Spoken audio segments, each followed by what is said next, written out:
Dredd egy képregény karakter, egy szatirikus képregény karakter.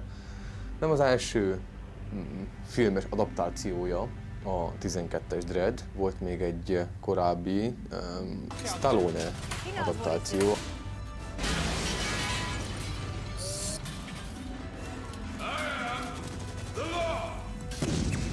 Számomra nem működik, talán Rob Schneider miatt, mert az ember nem tudom, hogy létezik egyáltalán Hollywoodban, még hogy gondolják, hogy ő vicces. 12-es reboot, vagy remake, vagy nevezd, ahogy szeretnéd, még a büdzséjét sem hozta vissza, ami érdekes számomra, de ez nem tükrözi a film minőségét. Szóval nézzük meg, hogy mitől működik a Dredd.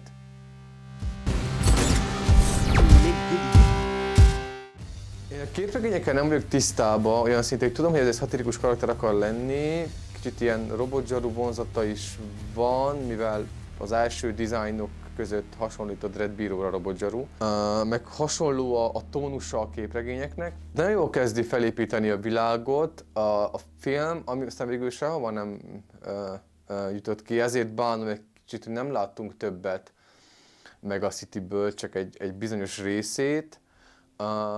Ma ugye nem kapott ez egy sequelt, mert annyi pénzt nem hozott. Maga a Mega City az egy wasteland közepén van, ahol semmi nem nő, semmi nem terem, és ezen a beton dzsungelen belül van rengeteg ember, aki túl kell, hogy éljen, és a bűnözés az egekben van. És akkor ezt próbálják kordába tartani a bírók. És ugye ők esküdtszék bíró és hóhér szerepében is működnek, mert helyben kivégeznek bűnözőket, hogyha kell, és az egyik bíró ugye Dredd, akinek a reputációja az, hogy ő egy nagyon céltudatos, a törvény mellett elkötelezett, és nem számít, hogy mi által vagy hogyan, de a törvényt be fogom tartani. És Karl Urban egy baszógép ilyen szinten, tehát az ilyen nagyon cheesy egysorosokat is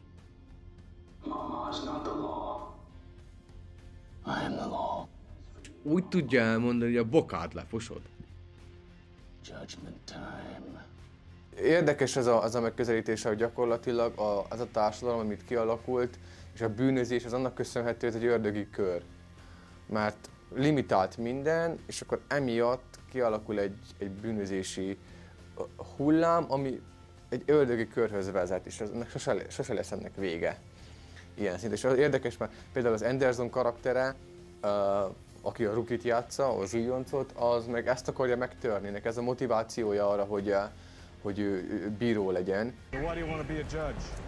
Sir, I want to protect and serve the city, to make a difference. I know there are good people inside, good families just trying to get by. Ha Robert Downey Jr. vasember, Ian McKellen Gandalf, akkor Karl Urban Dredd bíró nekem.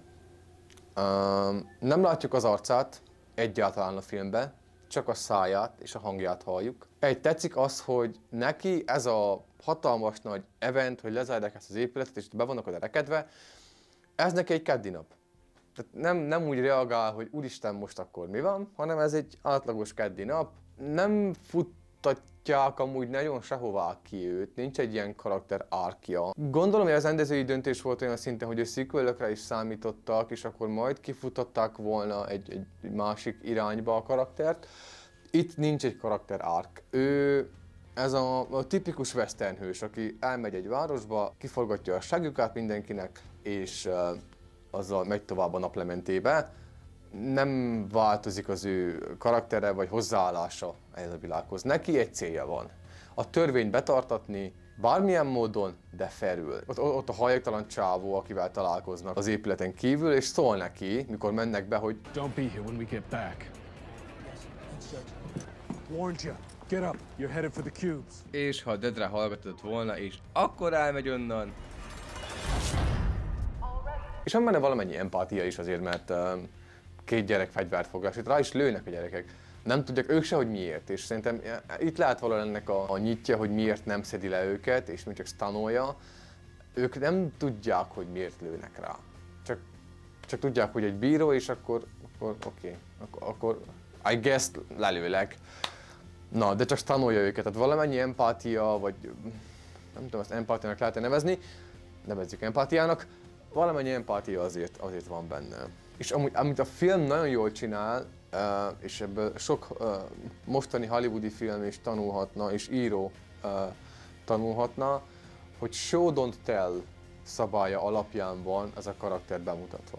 Tehát nem az van, hogy emberek beszélnek arról, hogy Dredd egy baszógép, és mindenkinek a segjukába fogja felütni a másik segjukát. Miért vagyok milyen segjukorientált? Hanem a film közben látjuk azt, hogy ez az ember tényleg egy baszógép. Egyedül egy jelenet van, az is a végén, amikor már ezt mi tudjuk, és csak ott mockingolja az a nagyon korrupt bíró, de ő nem egy hős. Tehát ő nem a tipikus megmentem az ártatlan embereket karakter. Ő ledarál mindenkit, aki a törvény ellen bármit tesz. És nekem inkább az antihős kategória, hogy a tevékenysége alatt megmentődnek ártatlan emberek, attól függetlenül, hogy neki mi a célja. Neki nem ez a célja. Neki a célja az, hogy a törvényt betartsa, hogy valaki ebbe belehal vagy nem hal bele. Másik, ami szerintem nagyon jól működik, az uniform is. Nagyon értékelem, hogy nem a Stallone irányába vitték el, amikor ilyen hatalmas vál és spandex, és az uniform is az nem volt az utcán soha. Itt ütött, kopott, látszik, hogy ez naponta van használva, és sokkal real-ebb, sokkal inkább azt jelenti, hogy ez egy működő, lélegző világban működő rendőr vagy bíró. Anderson az újonc karaktere.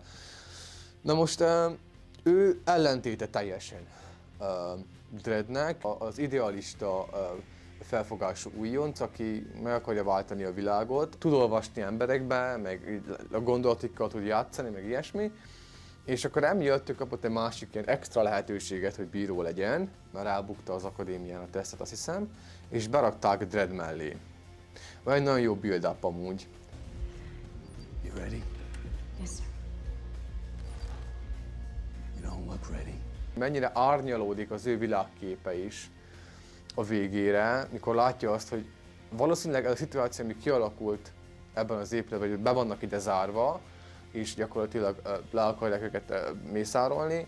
A városban mindenhol van egy ilyen, ha nem is minden nap, de nagyon gyakran. És ez Dreddnek egy átlagos nap.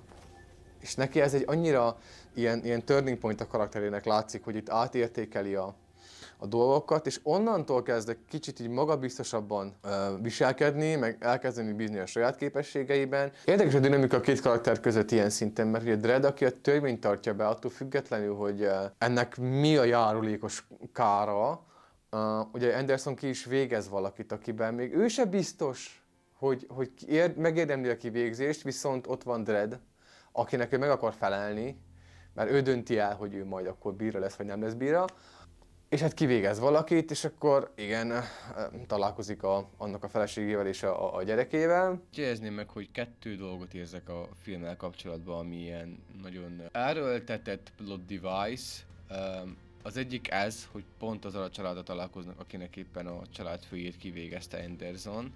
Nekem túlságosan convenient volt ez, a másik meg, hogy mikor meglövik Dreddet, amit ő át volna kerülni, csak kellett tovább menjen a sztori, és kellett az a monológ a korrupt bírótól. Nem lehet a film gyengébb, nem esik szét a sztori, egyszerűen csak nekem egy picit erőltetett volt ez a része. Itt látszik, hogy mennyire a karaktere mennyire változik és mennyire árnyalódik, és ugye a végén a payoff.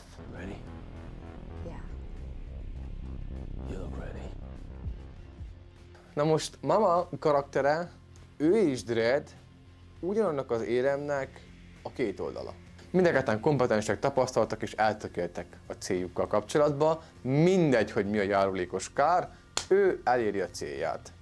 A kegyetlensége amúgy ott jön át, amikor a golyószóróval végigaprítja az egész épületet. Nem számít, hogy hány embert kaszál le.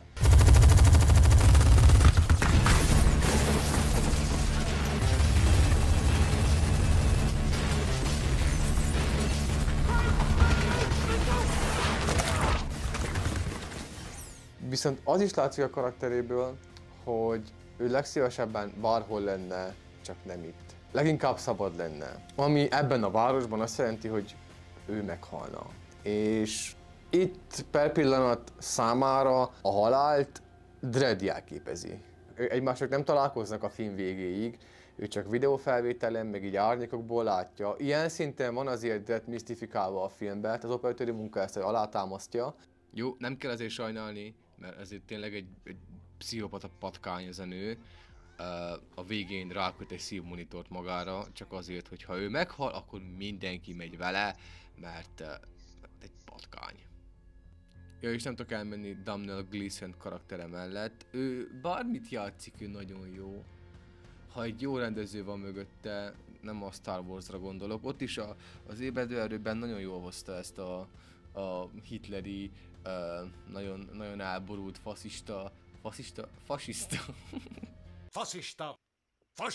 karaktert. Itt is nagyon jól hozza ezt a mama által abuzált karaktert. Dredd elhozza neki ezt a szabadságot, mikor kibassza az ablakon. Vizuálisan a film egyszerű, amúgy a kameramunka, viszont okosan van használva és nagyon jól ki van találva. Nagyon jók a közelik amúgy Dreddről. Elérték azt, hogy a sok-sok ilyen disztópikus filmek közül is kitűnjön, nem csak a slow motionnel, azzal is, mert az nagyon ad eufóriás érzést, ilyen nagyon vivid az a képi világ.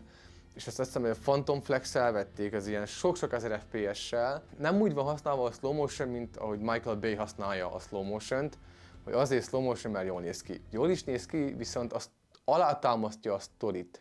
Hogy ez egy új drog, ami ezt csinálja veled, és akkor te a világot ilyen nagyon lassan tapasztalod meg. Nem akar a kameramunka több lenni, vagy nem ilyen fancy kameramunka van benne, viszont egyszerű és hatásos. Akár csak a vágás, és a pacinggel nekem nincsen problémám ebben a filmben. Egy percig se éreztem azt, hogy unalmas, vagy hogy így beleuntam volna.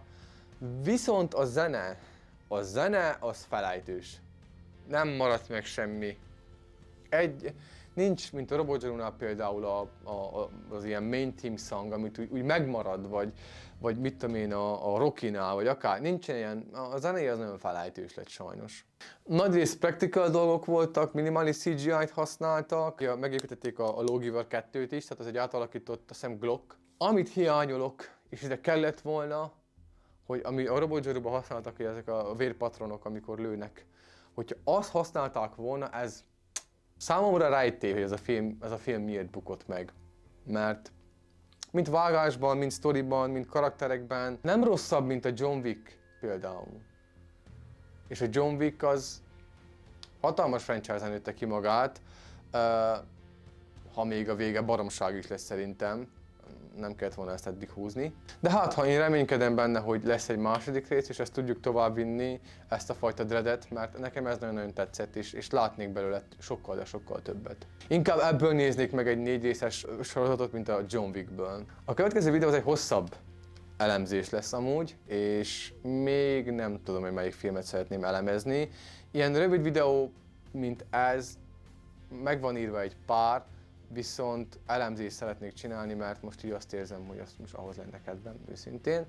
Úgyhogy arra most egy darabig gyúrok, mert az hosszabb meló. Ha az a Mambo Jabot tetszett, akkor mindenképp iratkozz fel. Ha még nem lennél, és ennyi. Amúgy hogy tetszik az új setup? Ez nekem adja. Sárga háttér, meg állok.